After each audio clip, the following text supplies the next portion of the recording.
बता दें कि खबर मध्य प्रदेश से आ रही है, जहां मध्य प्रदेश में उमरिया में नवरात्रि से पहले बड़ा फैसला सामने आया है। नवरात्र में मांस बिक्री पर रोक लगा दी गई है। किसी भी तरह का मांसाहारी सामान नहीं बिकेगा। तो बड़ी खबर मध्य प्रदेश से बता रहे हैं, नवरात्रि में मांस बिक्री पर रोक लगा दी गई है। किसी भी तरह का मांसाहारी सामान मध्य प्रदेश में नहीं बिकेगा। मुख्य नगर पालिका ने जानकारी दी है, आदेश दिया है। सांसद आलोक ने इस फैसले का स्वागत किया है। 22 सितंबर से 2 अक्टूबर तक मांस नहीं बिकेगा। तो बड़ी खबर आपको बता रहे हैं, उमरिया से आ रही है। मध्य प्रदेश के उमरिया में नवरात्रि से पहले ये बड़ा फैसला आया है, जहां नवरात्र में मांस बिक्री पर रोक लगा दी गई है। मांसाहारी सामान जो है वो नहीं बिकेगा।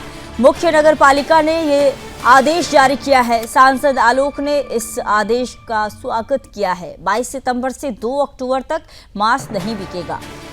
मध्य प्रदेश के उमरिया जिले में नवरात्र के दौरान मांस बिक्री पर रोक लगा दी गई। मुख्य नगर पालिका ने आदेश जारी करते हुए कहा कि 22 सितंबर से 2 अक्टूबर तक अंडा, मांस, मछली और मटन की दुकानें बंद रहेंगी।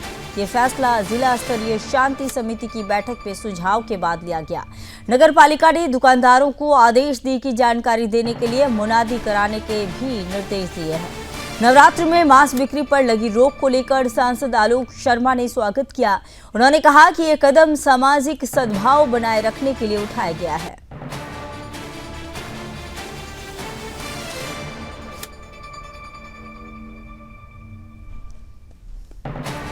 चिकन, मुर्गी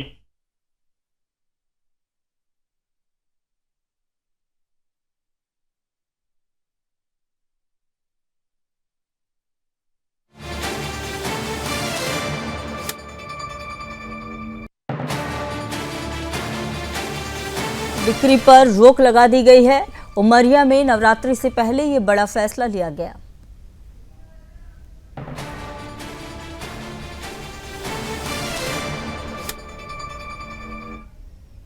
इसी खबर पर और अधिक जानकारी के साथ मेरे साथ सहयोगी मेरे राम स्वरूप शर्मा जुड़ चुके हैं फोनो लाइन पर। राम स्वरूप जी, बताइए कि क्या जानकारी है? मांस बिक्री पर तो रोक लगा दी गई है।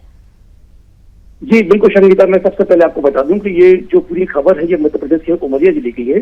और वहाँ कोई भी त्योहार पूरे मध्य प्रदेश में या कहीं भी होता है तो उसके पहले एक शांति समिति की बैठक आयोजित की जाती है। तो उमरिया में भी एक शांति समिति की बैठक आयोजित की गई थी और उस पर फिर हिंदू संगठनों के द्वारा और शांति समिति के जो सदस्य हैं उनके द्वारा एक प्रस्ताव रखा गया था कि क्यों ना नवरात्रि के दौरान मांस मछली की जो दुकानें हैं उनको बंद किया जाए, क्योंकि ऐसा उन दुकानों को जारी रखने से या खुला रखने से जो हिंदुओं के त्योहार हैं वो प्रभावित होते हैं, हिंदुओं की जो जनभावना है वो प्रभावित होती है। क्योंकि हिंदुओं के जो त्योहार हैं उनमें उपवास किया जाता है, नवरात्रि में खासतौर से साधनाएं की जाती हैं और मान्यता है कि यदि मांस मछली का कहीं कोई संसर्ग आता है, कोई संपर्क आता है, किसी तरह की कोई गंध या स्मेल आती है तो उनके जो व्रत है, उनकी जो साधना है वो प्रभावित होती है। इस लिहाज से उमरिया में ये प्रस्ताव रखा गया था और वहाँ की जो नगर पालिका है उनने इस प्रस्ताव को स्थानीय जो जिला प्रशासन है उसको सौंपा था। उसके बाद में जिला प्रशासन ने ये निर्णय लिया कि उमरिया में जो मांस और मुर्गा, मटन और मछली की जो दुकानें हैं वो 22 से लेकर 2 अक्टूबर तक बंद कर दी जाएंगी।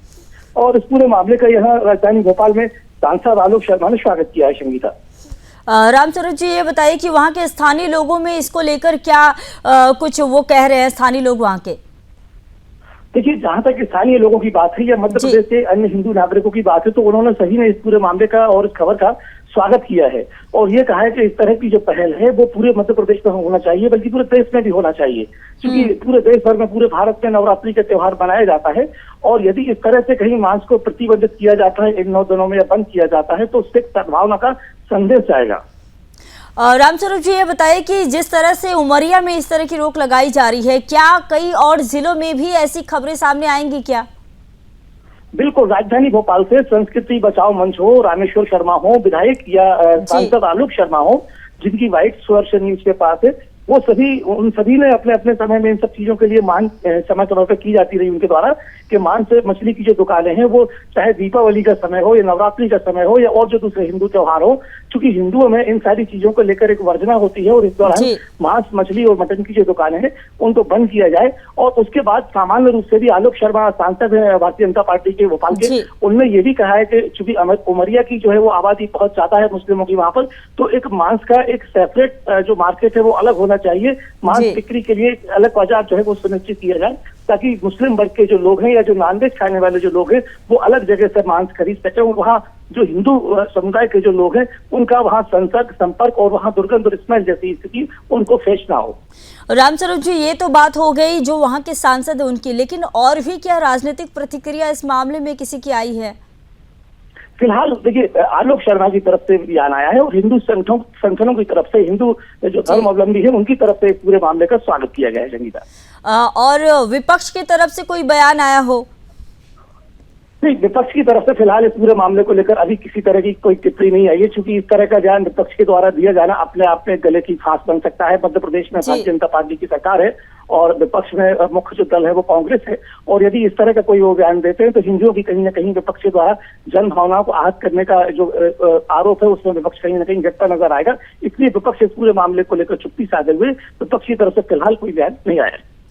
तो इस तरह से जो नवरात्र में मांस बिक्री पर रोक लगाई गई है, तो इसमें प्रशासन की तरफ से क्या कुछ मतलब ना हो इसके लिए क्या कुछ उपाय किए जा रहे हैं? प्रशासन ने हमने जो आप तक खबर पहुंचाई है, प्रशासन ने इस पूरे मामले को लेकर आदेश जारी कर दिया है और उसके लिए मुनादी करवाई है बाकायदा, और उस आदेश का जो है वो पालन वहां होना शुरू हो गया है। ठीक है रामस्वरूप जी, आपने जानकारी दी, बहुत बहुत धन्यवाद। और पूरी जानकारी, जैसा कि हम आपको बता दें कि नवरात्र को लेकर जहां एक और पूरे देश भर में धूम मची हुई है, वहीं दूसरी ओर एक बहुत अच्छी खबर जो कि मध्य प्रदेश से आ रही है। मध्य प्रदेश में नवरात्रि के समय मध्य प्रदेश के उमरिया से खबर आ रही है, जहां बड़ा फैसला लिया गया है, जहां ये फैसला लिया गया है कि अब नवरात्रि के समय मांस बिक्री नहीं होगी, इस पर रोक लगा दी गई है। चिकन, मुर्गी, मछली, अंडे का व्यवसाय उमरिया में नहीं होना चाहिए। इसके लिए वहाँ के जिला प्रशासन ने प्रस्ताव मुझे पारित किया है। मुझे लगता है कि इस प्रस्ताव का मैं समर्थन करता हूँ। वास्तव में आने वाले समय में जो नवरात्रि का पर्व है उसमें इस प्रकार का अगर पालन किया जाता है तो